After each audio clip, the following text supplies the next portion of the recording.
I know it's right there on the title, but don't get me wrong, it's a fun and great game. It has all the elements to make it a very popular title. But let's quickly go over why you may not want to purchase it if you were on the fence on buying it.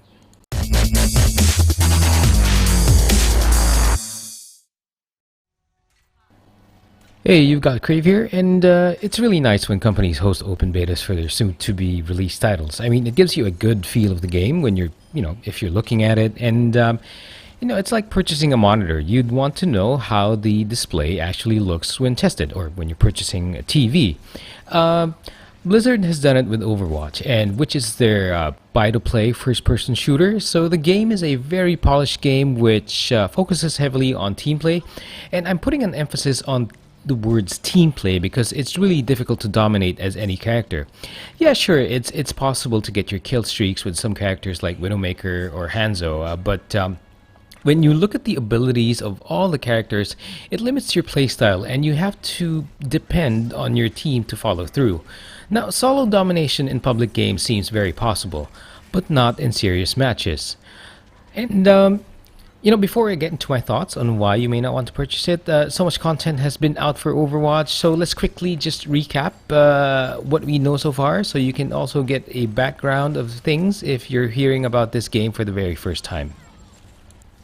First up, Overwatch is a buy-to-play title, which should be obvious to everyone by now, but in case you weren't aware, it's priced at around $40 and will vary depending on location.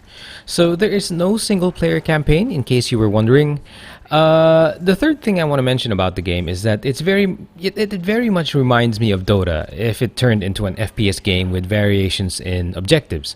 So with the limited skills, you really need team effort to go beyond or to go further or beyond random matches. Also, in Overwatch, all characters are unlocked when you purchase the game, so this means no weekly rotations or buying characters from a store. So as I understand it, Blizzard plans to make sure that all future characters and maps are also free of cost. So that's how that's what I've read online. And as mentioned, it very much reminds me of Dota, so it also follows that maps and characters are balanced around each other. So you have enough vantage points in maps to be a sniper, or enough room to jump around as a rocket pack wielding character like Pharah. You can also you can't really stay at objective points if you're squishy, so that would be a tank's job. So that's somewhat like Reinhardt. Now, even with team variation, matches will go by very fast. Of course, one of the objectives is an escort type mission, so that may take some time, especially when that objective is heavily contested. But it's still a game you can jump into in case you're just sort of in between things and you don't have enough time to sort of binge game, things like that. And lastly, I think one thing that's worth mentioning about this game is that I love its in-game voice feature. You've got I know you've got Mumble, Raid Call, Razer Comms, and all other voice chat programs, but having it in-game is really great. I mean, it reminds me of the usefulness of the in-game chat in The Division.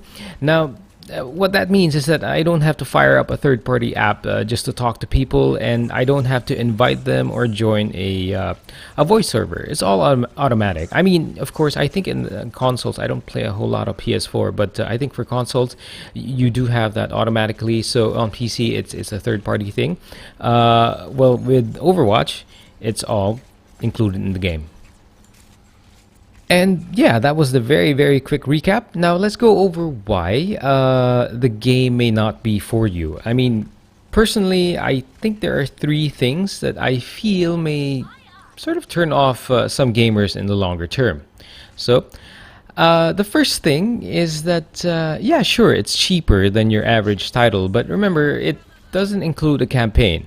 It's I don't know, I've always liked campaigns, as I like to be engaged in mechanics and combat while being told a story.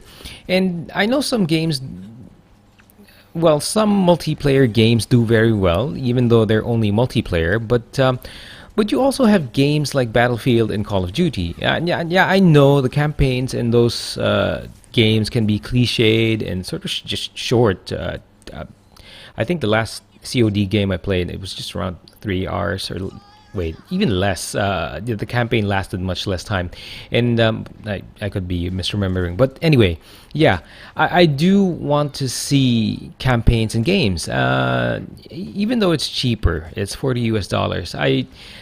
Yeah, it sort of makes me think about what a campaign for this game would have been like, especially since Overwatch was built on the assets from the failed what's this failed Titan MMO project that Blizzard had. So I think it was sort of like either something to be running alongside World of Warcraft, or to sort of take World of Warcraft's place. I don't know, but when I look at the polish and the characters of this game or of this shooter, I can't help but wonder what a campaign could have been like for Overwatch. I mean, I'm sure it would have been amazing, but yeah, that will no longer be a reality. The second thing that I think might turn off most people is that it's very team focused. Now, while you can get satisfaction from quick plays with randoms, it's not going to be a consistent experience. There's nothing like being with your real or online friends. I mean, of course, if you and a bunch of friends, a bunch of your Battle.net friends are crossing over to this game, then you won't have any problems. If you don't have a lot of Battle.net friends, then you will have basically hit some bumps. And if you get into really, really bad matches nonstop, then you might as well be hitting a wall. And the last thing I want to mention is that the game has a very repetitious nature. Now, as with most multiplayer games, you just have to ask yourself whether that's okay for you. Now, you've got MOBAs and online components to other first-person shooters like Battlefield or COD, and yeah, it's really the fun, the strategy, and being able to dominate the opposing team that's the rewarding aspect of it. Now, there are also other repetitive games out there, but their guarantee for you is being able to make your character stronger. So that's what the repetitious nature can be like, but at least your character gets stronger. Now for Overwatch, at least from the time I've played it, there is the fun aspect of it, being able to dominate, and you also get some pretty cool cosmetics from the loot boxes you get as you level up your character. Now, even with that, you really have to check with yourself if you're fine with the repetitious nature. Now, most online games are really like that. I mean, sure, it's never the same given the strategy and hero combinations that you can come up with, but there is still that feeling. So again, just check with yourself if that's okay for you. And yeah, there you have it. My thoughts on maybe why you may not want to get Overwatch. Now, I had a lot of fun in the open beta, and there's really very little negative I can say about the game. And like I said, it just has so much polish and fun to it that it's really just a question if the feel is something you'd appreciate. So, thanks for watching, guys, and I'll talk to you soon.